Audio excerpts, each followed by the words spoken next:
Sixers fans, welcome back. First off, I'd like to apologize. I haven't really made a lot of videos the past couple of days. I actually just tested positive today for, the word I can't say on YouTube. So, it's been a rough couple of days, but we're gonna be back. We're still making videos. I'm pushing through it today. Sixers just won 122-110 over Boston for the second time in a row, which is huge. Second games are always bigger than the first one, I think, personally. Kind of has that playoff atmosphere, that playoff edge to those competitive games.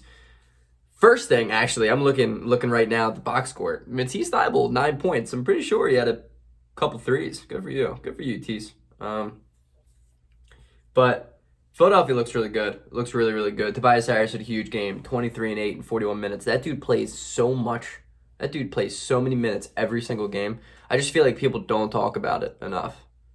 We don't give Tobias the credit that he deserves because he was so efficient tonight, knocking down shots, looking really good, quick decision making. He had a great game. Ben Simmons had a great fourth quarter. About damn time, Ben. Where's this been at? And if you notice, everything that goes in comes from his right hand because Ben Simmons, you're right-handed. I hate to be the one to just constantly say it, but Ben Simmons is not left-handed. It's unreal. It's really crazy. Like, he has to understand that. Like, it's come to the point where I'm like, is Ben Simmons just like unaware of what his actual like handiness is, or is he just kind of like embarrassed to like switch up at this point? Because he kind of seems like that dude that just would feel embarrassed for some stupid reason. But Seth Curry, 15 points, came out the gate immediately smoking hot. Dude hasn't played in like 2 weeks. And he hasn't even been practicing because of health and protocol stuff. So, wow, Seth Curry. When people got it, they got it. And Seth Curry's got it.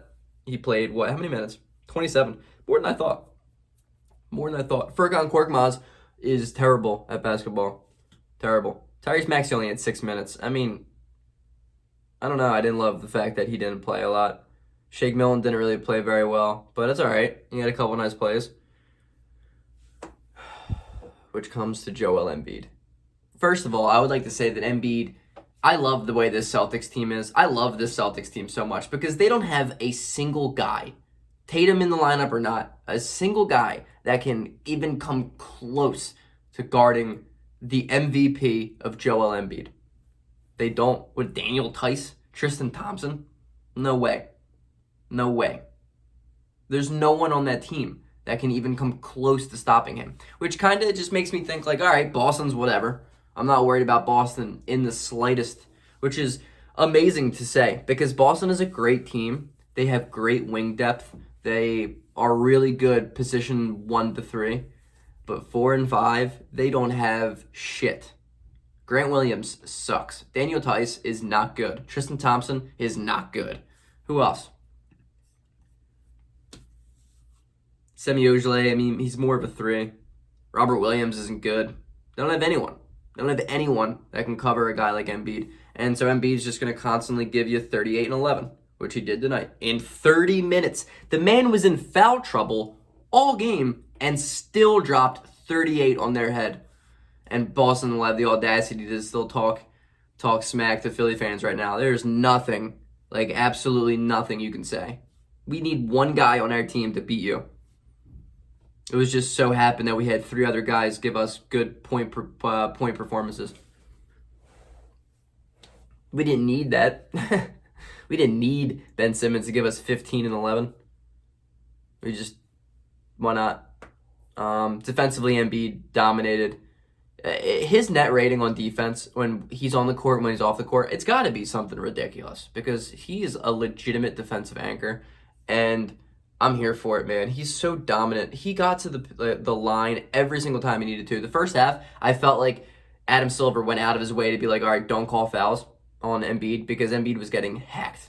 But Embiid, instead of just curling up into a ball and being like, wow, like, tonight's not my night, he just came out in the third quarter and dominated. He finds his spot to score and shoot and pull up better than anyone, better than he's ever been at his level. That mid-range jump shot's better than it's ever been for him. And it all comes down to conditioning. It all comes down to conditioning because his conditioning is the reason why he can fall down and get up.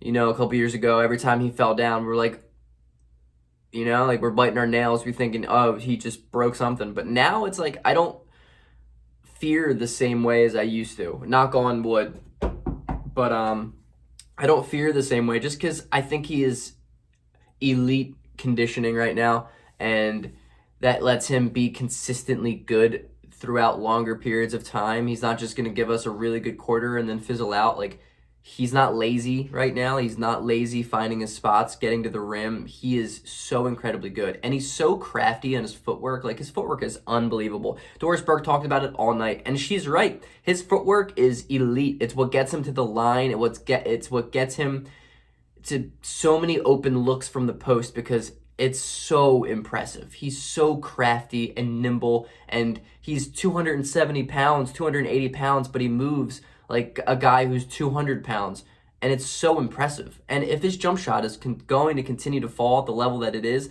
he went 2 of 2 from 3, and he had a 3 that it was a 1 foot fadeaway, Dirk Nowitzki style, with like 3 guys on him, and it just splashed in. Even he was laughing at it. He was like this. He's insane. He's insane. 2 of 2 from 3, which is a career year for him on that aspect. And just his mid-range game opens up everything, and it's lethal. Lethal. His elbow jumper is better than anyone's in the league. The way he kind of fades away like that with a high release, it's never going to get blocked. And it's almost a certified bucket every single time it leaves his hand. Boston has nothing to offer to stop Embiid. I mean, Boston needs to make a move when it comes to big men, like immediately. Just to even help to contain him. Like, Boston is really, really good 1 to 3. Kemba, Jaylen Brown, Jason Tatum, yeah. Buckets. They're studs. Marcus Smart, yeah. But they have no one in the paint. No one. And that's going to be simply the reason why Philadelphia continues to dominate them all year long. That's it. That's my video.